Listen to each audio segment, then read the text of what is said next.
लासलगाव पिंपळगावसह आज अनेक बाजार समित्यांमध्ये कांद्यानं सरासरी 2,000चा टप्पा ओलांडलेला आहे. विशेषतः पिंपळगावचे बाजारभाव सरासरी 2,200पर्यंत गेलेले आहेत.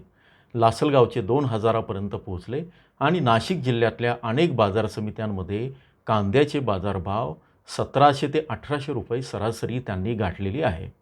नाशिक जिल्ह्याच्या व्यतिरिक्त इतर ठिकाणी जर विचार करायचा झाला तर तिथंसुद्धा बाजारभाव चांगले आहेत, नगरमध्ये आणि पुण्यामध्ये.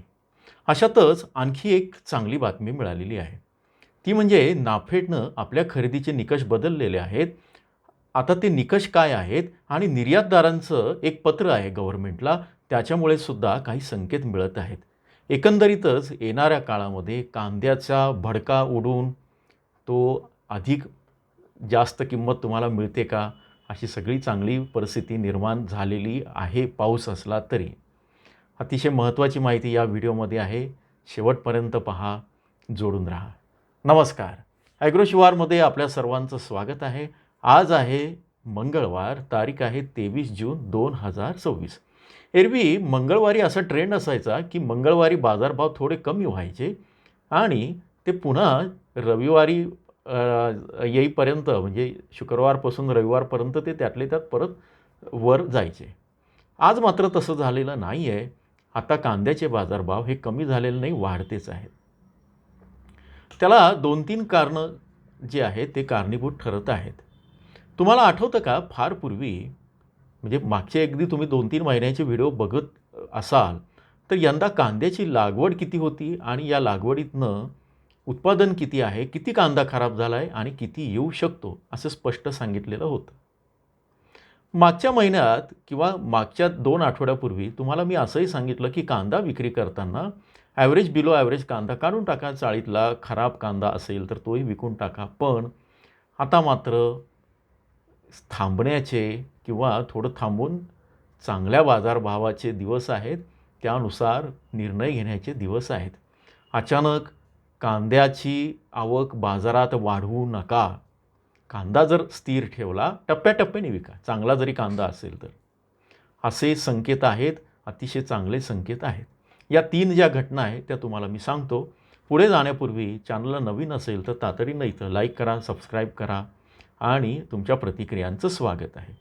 आता आपण संपूर्ण जिल्ह्याचे रविवारीच सांगून ठेवलं होतं की कुठल्या ठिकाणी बाजारभाव कसे राहतील आणि कुठल्या ठिकाणी ते वाढतील, घटतील आणि झालंही तसंच संकेत मिळत आहेत. आता हे जर तुम्हाला बघायचं असेल तर तुम्ही जॉईनच्या बटनावर क्लिक करून तिथं ते बघू शकतात. अनेक शेतकऱ्यांना त्याचा फायदा आहे. अचानक हे थोडे लाईटचे प्रॉब्लेम आहे, पण हरकत नाही, आपण व्हिडिओ कंटिन्यू करू कारण आपल्याला माहिती महत्त्वाची आहे. 3 घटना. त्यातली पहिली गोष्ट, नाफेडची कांदा खरेदी वेगवेगळ्या कारणाने अडचणीत आली, रखडली आणि त्याला महत्त्वाचं कारण जे होतं ते म्हणजे केंद्रीय वखार महामंडळ आणि दुसरं एक महत्त्वाचं कारण होतं ते म्हणजे कांद्याची निवड. नाफेडनं नंतर अशी अट घातली की 1 नंबरचा कांदा 60% आणि 2 नंबरचा किंवा GRS ग्रेडचा कांदा हा 40% शेतकऱ्यांकडनं घेतला जाईल. पण बाजारात सरसकट कांदा 1,700-1,800 ते 2,000 रुपयाला विकत असताना नाफेडचा कांदा किंवा याला कोण कांदा देईन असे पण प्रश्न होते. पण काल दिल्लीमध्ये एक फार मोठी महत्त्वाची मीटिंग झाली आणि त्या हवाल्यानं काही केंद्र चालकांनी जी अधिकृत माहिती आपल्याला दिलेली आहे त्या माहितीनुसार नाफेडनं आता 1 नंबर क्वालिटीची अट काढून टाकलेली आहे. म्हणजे तुम्हाला चांगल्या क्वालिटीचा कांदा तुम्ही जर सॉर्टिंग केला आणि चांगली क्वालिटी असेल तर तो बाजारात आता 2,500-3 हजारला जो काही रेट मिळेल त्यानं विका. पण तुमचा 2 नंबर क्वालिटी असेल तर तिथे आजही लासलगाव पिंपळगावमध्ये या क्वालिटीला बाजारभाव कमी मिळत आहेत. त्यामुळे ही GRS क्वालिटी जी आहे ही सरसकट 100% GRS क्वालिटी कुठलाही सॉर्टिंग न करता आजपासून नाफेड स्वीकारणार आहे. त्यामुळे तुम्ही असा कांदा घेऊन गेल्यास तुमची कांद्याची खरेदी होईल. पूर्वी ते नाकारले जायचे कालपर्यंत. त्यामध्ये शनिवारपासून दरही वाढले, 1,730 रुपये झाले. आता ह्या GRS क्वालिटीमध्ये 30% खराबी असेल तर चालेल. म्हणजे काजळी असेल तर त्याचं प्रमाण 30% पाहिजे. त्याच्यानंतर टरले उडाले असेल तर सिंगल पत्ती चालेल. कोंब आलेले असेल तर ते पण अगदी कमी पाहिजे. पण अगदी खराब माल, डॅमेज माल, चोपडा, खाद असा माल मात्र नाफेड किंवा NCCF खरेदी करणार नाही. याच्यातनं नाफेडच्या ज्या 2 गोष्टी साध्य होणार आहे, त्यातनं शेतकऱ्यांचा माल मोठ्या प्रमाणात येईल आणि शेतकऱ्यांना दिलासा मिळेल. पण सगळ्यात महत्त्वाचं, शेतकऱ्यांपेक्षा आगामी काळात कांदा टंचाईचे संकेत मिळत आहेत शेतकरी बांधवांनो. अनेक शेतकऱ्यांचा कांदा खराब झाला. आता शेतकऱ्यांकडे माझ्या माहितीप्रमाणे केवळ 40% कांदा शिल्लक आहे महाराष्ट्रामध्ये, त्यातही नाशिक पट्ट्यामध्ये. सकाळी आपण जो व्हिडिओ केला याचं हिंदी व्हर्जन होतं. तिथे अनेक शेतकऱ्यांनी मध्य प्रदेश, राजस्थान आणि तिथून हे केलं की सुरुवातीच्या गारपिटीला, म्हणजे कांदा काढणीवर येण्याच्या आधी जी गारपीट झाली तेव्हा मध्य प्रदेशचा कांदा खराब झालेला होता. त्यांचं पीक कमी झालं आणि साईज पण कमी झाली, मीडियमपेक्षा कमी आकार आला. त्यामुळे त्यांचाही कांदा आता अडचणीत आहे, तो संपण्याच्या मार्गावर आहे. दुसऱ्या बाजूला राजस्थानचा कांदासुद्धा संपण्याच्या मार्गावर आहे अशी माहिती तिथले शेतकरी कळवतात. आपण सकाळपासूनच कांद्याचे बाजारभाव आणि आवक आपल्या व्हॉट्सअपच्या चॅनलवर टाकत असतो. तुम्ही इथं फॉलो करू शकतात पहिल्या कमेंटमध्ये. तर तिथं जर तुम्ही बघितलं तर असं लक्षात येईल की दिल्लीमध्ये जाणारा MP आणि राजस्थानचा कांदा घटत आहे आणि नाशिक, पुणे इथून मागणी वाढलेली आहे. थोडक्यात कांद्याची मागणी तिकडे पण जास्त आहे. दक्षिणेकडचा कांदा जो आहे, नवीन कांदा 1-2 जे फोटो आले तेवढाच आला, तो अजून येण्याची शक्यता नाही. महाराष्ट्रामध्ये नवीन कांद्याची लागवड, पाऊस अजून व्यवस्थित सुरू झालेला नाही, आता पडतो आहे. तो पूर्व हंगामी आहे, अजून मान्सून सक्रिय होतो आहे. तो झाल्यानंतर साधारण जुलैमध्येच तो लागवड होईल आणि नवीन कांदा, जो महाराष्ट्र सगळ्या देशाला नवीन कांदा पुरवतो सर्वाधिक, 60% गरज, तो कांदा बाजारात यायला मित्रांनो नोव्हेंबर उजाडेल असं अनुभवी शेतकरी सांगतात. थोडक्यात कांदा टंचाईचे दिवस सुरू आहे. एकूणच नाफेड NCCFच्या या सगळ्या घटनेमुळे शेतकऱ्यांचा बिलो ॲव्हरेज GRS क्वालिटी 2 नंबरचा कांदा, त्याला चांगले भाव येतील. तुम्ही नाही विकला तिकडे तर तुम्हाला व्यापारी देतील, काही हरकत नाही. अनेक चांगले व्यापारी ते म्हणतातच की आम्ही नाफेडपेक्षा जास्त चांगला भाव देतो. व्यापाऱ्यांची बाजू घेणारे अनेक लोक आहे की ते सांगतात ओरडून की नाफेडला कांदा देण्यापेक्षा व्यापारी चांगले भाव देतात. त्यामुळे तुम्हाला पूर्वी जो कांदा 1000-1200ला जात होता व्यापाऱ्यांकडे, अगदी काल आणि आज पण, कदाचित तो नाफेडला 1730 रुपयांनी आता घेतला जाईल. पण अनेक दयाळू आणि दिलदार व्यापारी बांधव जे आहेत, तो कांदा कदाचित तुमचा 1800 रुपयांनी घेतील. म्हणजे बिलो ॲव्हरेज कांद्याचे दर वाढवू शकतात या सगळ्या याच्यामध्ये. पण कांदा खराब व्हायला नको, खाद वगैरे नको. व्हिडिओ आणखी पुढे मी 2-3 मिनटं घेऊन थांबवतो, कारण अनेक जण असं सांगतात की तुम्ही व्हिडिओ कमी करा. पण मला असं वाटतं की माहिती द्यावी, कारण काय आहे की वेळच्या वेळी तुमच्यापर्यंत माहिती गरजेची आहे. कांदा निर्यातदार संघटनेनं एक सरकारला पत्र दिलं आहे आणि अशी मागणी केली आहे. ते सगळं प्रसिद्ध झालेलं आहे. कांदा निर्यातदार, फलोत्पादन निर्यातदारांची संघटना, त्याचे जे उपाध्यक्ष आहेत ते आहे विकास सिंग. आमचे चांगले मित्र आहेत. कांद्याच्या निर्यातीसाठी हे विकास सिंग फार धडपड करत असतात, वेगवेगळ्या देशांना भेट देतात आणि तिथून ऑर्डर येत असतात. यातला हा किडा माणूस आहे. फौजी माणूस आहे, त्यामुळे रोखठोक बोलतात या सगळ्यातनं. हा त्यांचा कौतुकाचा भाग नाही, म्हणजे आमचे मित्र म्हणून कौतुकाचा भाग नाही. तर चांगली गोष्ट अशी आहे की हा जेन्युइन माणूस आहे आणि त्यांनी आता पत्र दिलेलं आहे की तुम्ही निर्यात बंदी जी कराल, शेतकरी म्हणजे सरकार जे निर्यात बंदी अचानक करतं, ते कृपा करून अचानक निर्यात बंदी करू नका. निर्यात बंदी करायची असेल तर शेतकऱ्यांना आणि आम्हाला किमान 1 महिना आधी कळवा. यामुळे काय होतं, निर्यात बंदीमुळे आंतरराष्ट्रीय बाजारात आपली विश्वसनीयता घसरलेली आहे. आपल्या ऑर्डरी नको त्या देशांनी कॅप्चर केल्या, मग पाकिस्तान असेल, चीन असेल, इराण असेल, इजिप्त असेल, अफगाणिस्तान असेल, सुदान असेल. आणि आपली क्वालिटी चांगली आहे, कांद्याचा दर्जा चांगला आहे, शेतकऱ्यांची मेहनत चांगली आहे.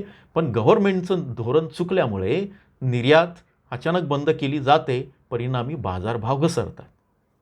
आता ही एक महत्त्वाची माहिती त्यांनी दिली आणि तसं विनंती अर्ज दिला, तो योग्य आहे.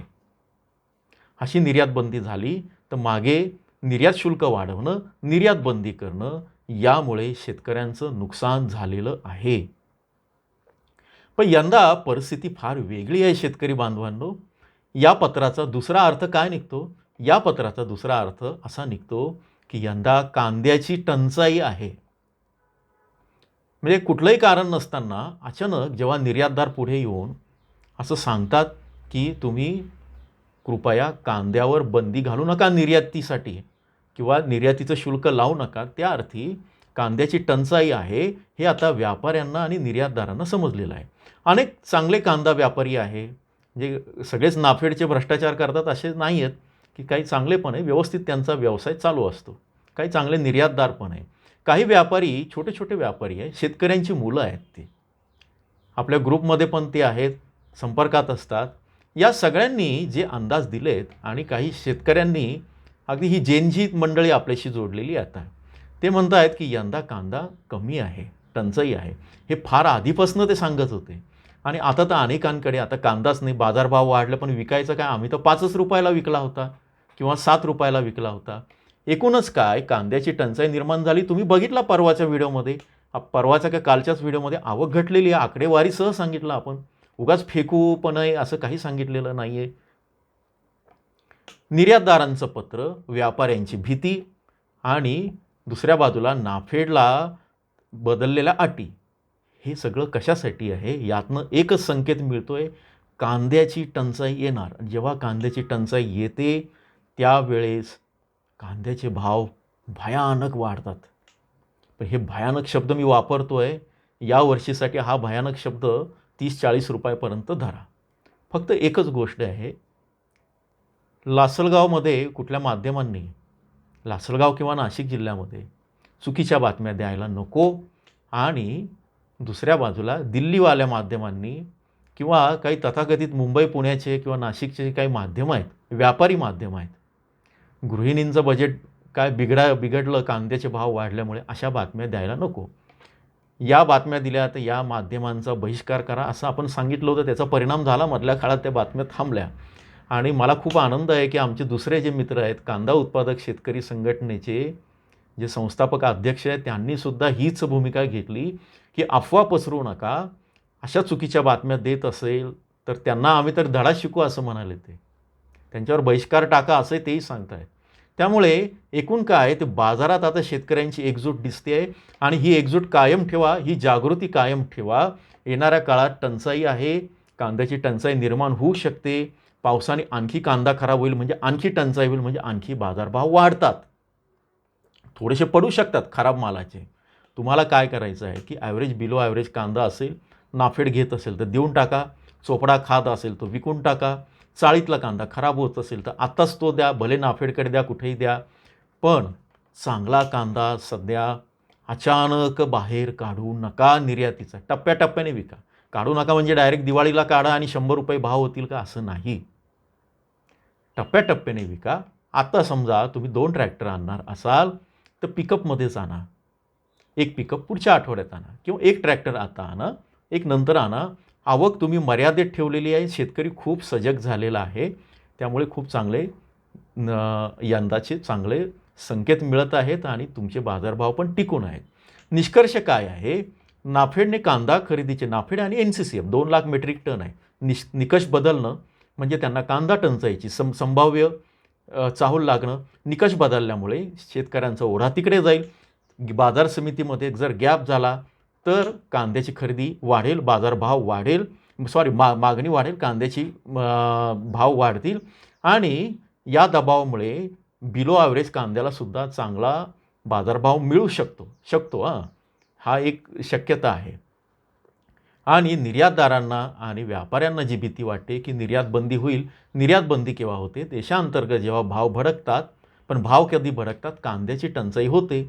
आता सध्या ग्राहकांसाठीचे भाव मॉडरेट आहे, पण निर्यातदारांना त्याची चाहूल तर लागली नाही ना की कांद्याची टंचाई आणि भाव भडकणार आहे. जोडून राहा. अशाच चांगल्या माहितीसाठी तुमच्या प्रतिक्रियांचं स्वागत आहे. तुम्ही तुमचं मत जरूर कळवा आणि पुढच्या व्हिडिओत आपण भेटूच. तुमचा कृषी मित्र पंकज जोशी विंचूरकर.